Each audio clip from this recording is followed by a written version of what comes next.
late 1990s, two television series came to us that have irrevocably influenced much of the generations who have enjoyed them. Chronologically, the first of these was Cowboy Bebop, a Japanese anime largely influenced by American media tropes and popular music, which told original stories and featured all original songs by Yoko Kanno and the Seatbelts.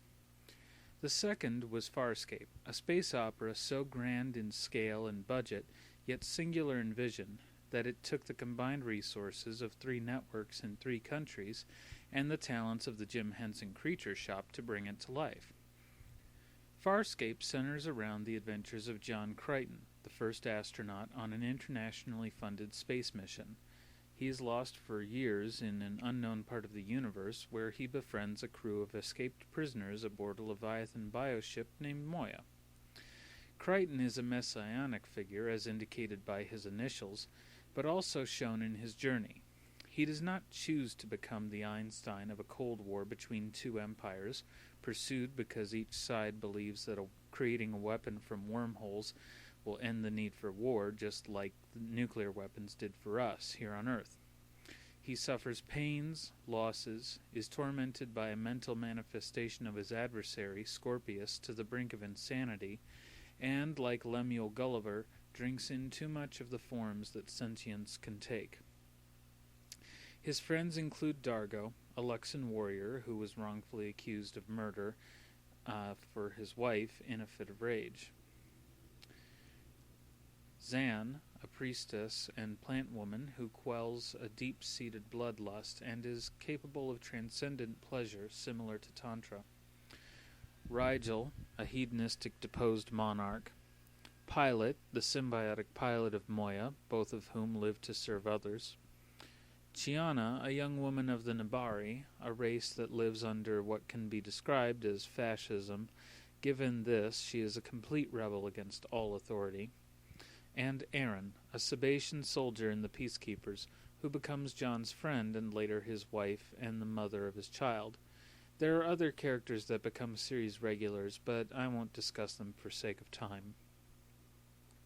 The Peacekeepers are the main bad guys in the series, intentionally ironic as their caudillo form of police state, or however you wish to term it, maintains order rather than peace. Throughout the series, John gives reactions much like those of the audience, which reveal him to be a cowboy at heart. But in a galaxy full of creatures who do not think about or interpret the world the same as us, he is like a child taking its first steps into a minefield.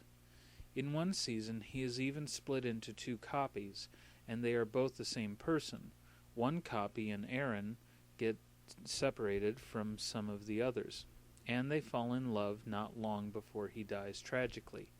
Even when she is reunited with the spare Crichton, it is like everything she went through with the other never happened, and it rips Aaron's heart in 2. John then turns to drugs to try to forget about his love for her, just so that he can deal with the day-to-day.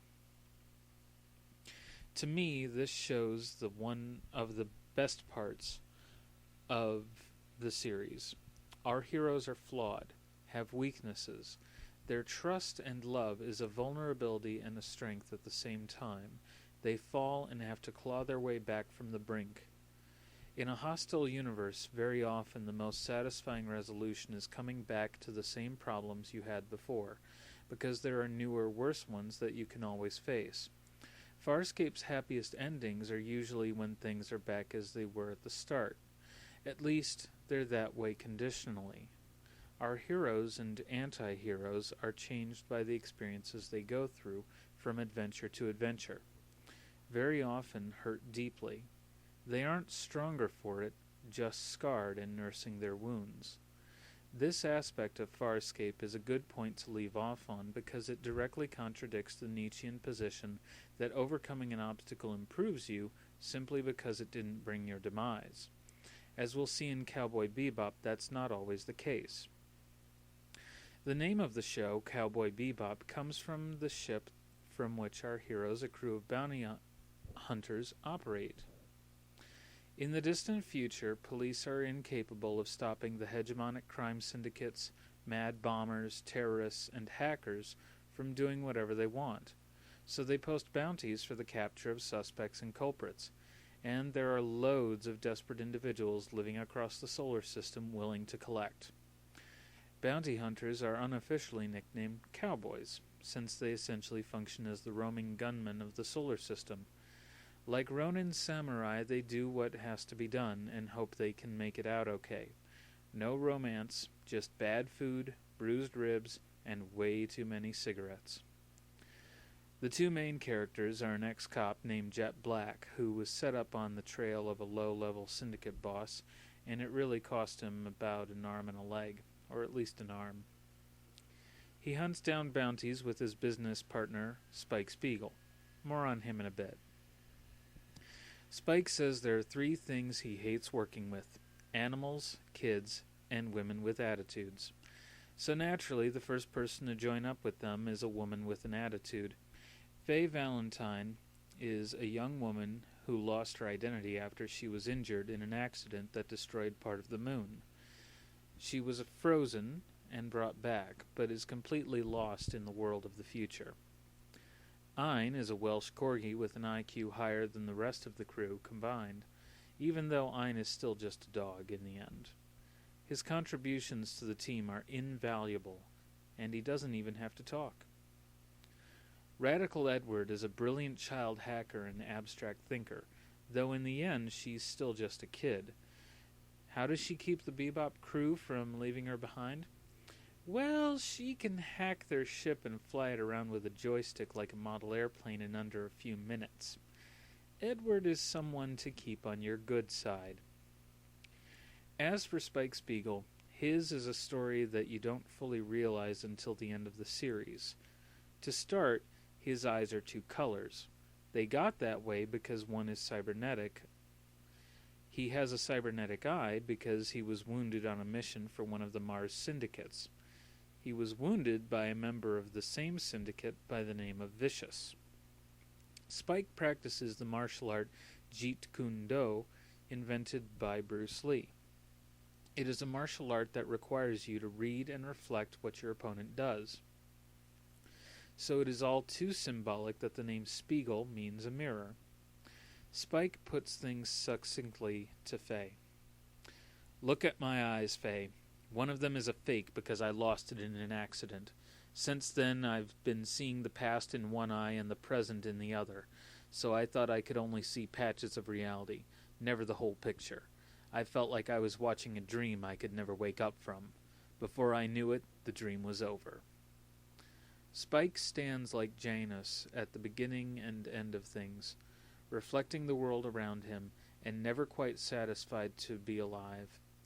His philosophy appears based on the samurai ideal of immediacy, the question of the reality of our experiences, such as considering oneself as dead, and the idea of death as being an awakening from a dream, which are both elements of Bushido illustrated in the Hagakure, and is also a nidana in Buddhism, tying together intuition and directness. A Native American shaman named Laughing Bull calls Spike Swimming Bird, which is appropriate since the personal ship that Spike flies is called the Swordfish II, a flying fish for a swimming bird. Laughing Bull is a recurring side character who helps Spike and Jet at the oddest of times without really leaving his teepee. The man who built the Swordfish II and gave it to Spike is a man by the name of Doohan, which is a reference to James Doohan, the actor who played Scotty on Star Trek. Another side character set is the trio of Antonio, Carlos, and Jobim. 3 old men who are seen on different planets, always playing cards and chatting nonsense about their lives as younger men. They're somehow everywhere, and it is never called to the audience's attention. They're simply there, playing cards. They're named for songwriting virtuoso Antonio Carlos Jobim, who wrote another song, among other things, The Girl from Ipanema. Spike and the series Cowboy Bebop itself have a very zen ending, and when I first watched the ending of the final episode, I was moved to tears by the sheer beauty of it all. Spike ran and hid from the inevitability of his fight with Vicious, and he follows it to its ultimate resolution, leading us to follow him through to transcendence. And we can see in this that the only injustice or evil in this world is when there is a stagnant imbalance and nothing changes. Life is not meant to remain the same, but to change of its own accord in seasons and cycles. Yoko Kanno and the Seatbelts put it best in the final words of the final song of the series. And move among the stars, you know they really aren't so far. I'm so free. No black and white in the blue. Everything is clear now. Life is just a dream, you know, that's never ending. I'm ascending.